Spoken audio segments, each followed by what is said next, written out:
What's up everyone? Welcome back to the channel. In today's video, we're going to break down the market outlook for the upcoming week and go through the setups that I will personally be watching. So we will take a look at the key levels, market structure, possible scenarios, and where opportunities could show up if price gives confirmation.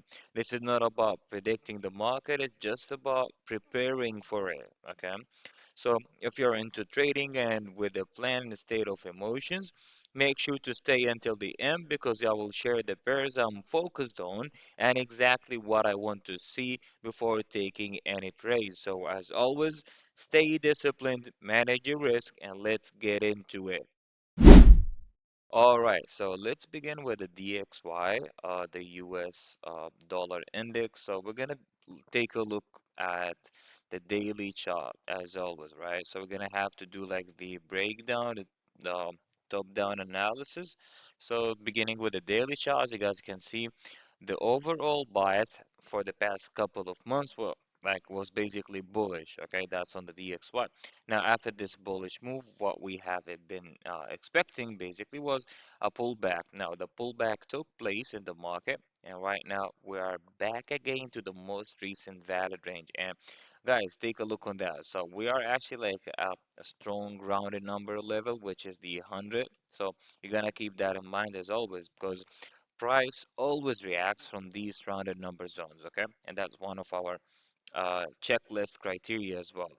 Now, price, since it has mitigated this valid range, we saw a couple of rejection candles taking place. Now, after these rejection candles, what we're going to be expecting next is a bearish rejection at least, right? So it might just go down like that and make a slight pullback before initiating the move. So that's what we'll be looking for right now. Now, uh, if the price made the first initiation for the bearish momentum, so I'm gonna basically follow any bearish setups. That's an A plus for me, and then we're gonna get into it, right? So we actually share all of our trades on the Discord. You're gonna find the link down in the description.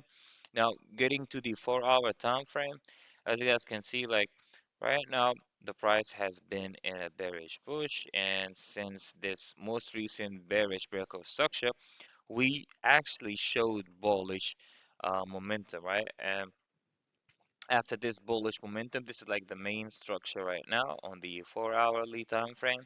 So as you guys can see, it's gonna be like a break of structure here, and that's our lowest low that made basically the swing, which made the break Right. of structure. Now we're gonna be expecting this. Now, as we just saw on the daily time frame, we're going to be looking for more of a bearish setup, right? So right now we are doing this accumulation, what we expect after any accumulation, of course, an initiation to take place. Now, right now it's showing like strong bearish momentum, so I'm going to be waiting for the pullback to take place, and then I'm going to start to take my entries from there, right? So that's when it comes to the DXY and the 4-hour time frame. Now, let's go for the Euro USD. Now, that something that we have spoke about last year, as you got, sorry, last week.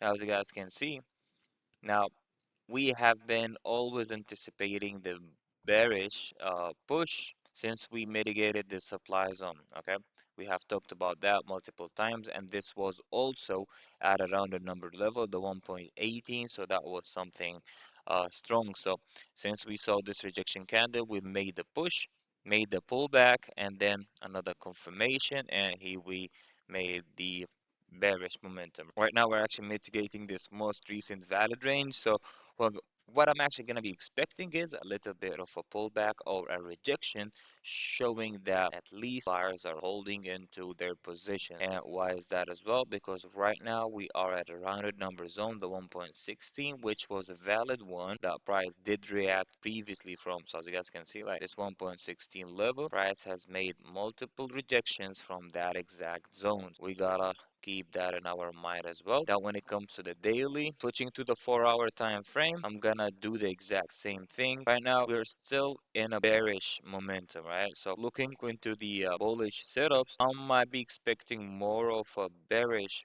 push here so that it takes all of the sell side liquidity and mitigate this demand zone, which is at the rounded number level. Once we do that, then I'm gonna wait for the bullish confirmation candle and just basically ride it all the way up. Now switching to the USD JPY, that's something that we have spoke about as well for the past week.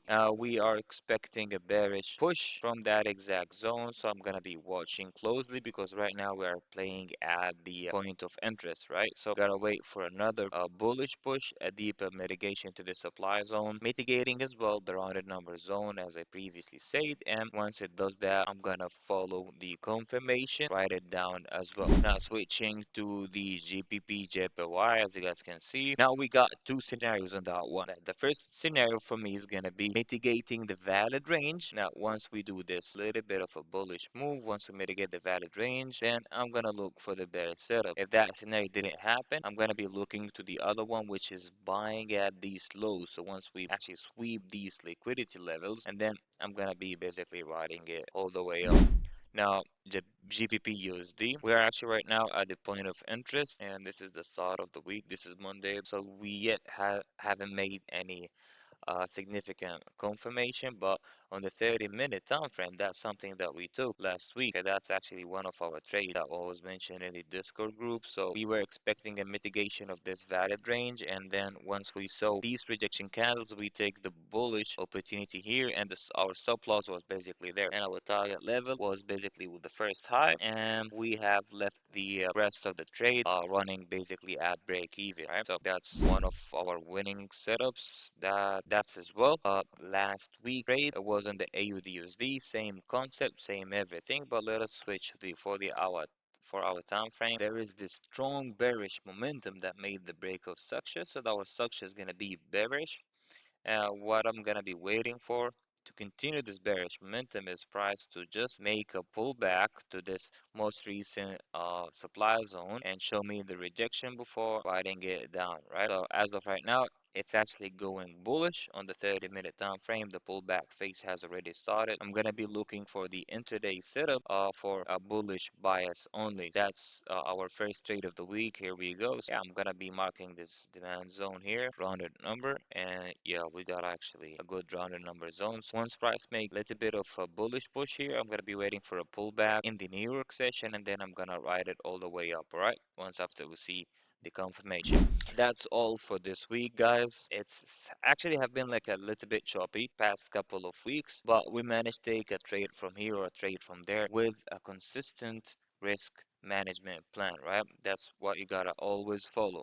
Stick to your strategy, stick to your plan. 1 to 2 trades a day, that's a maximum for us. We like sometimes take just 4 trades a week, but at least we manage to make a crazy amount of profits and also pass a couple of the funded accounts that we have been trading. So if you guys have got any questions, just leave them in the comment section below, or you can just follow the link in the description below to the Discord group, right? So if you'd like to speak with me personally on a one-on-one, if you got any thing that you'd like to discuss, I'm just here to assist you guys completely for free. We're gonna ask for no subscription fees at all.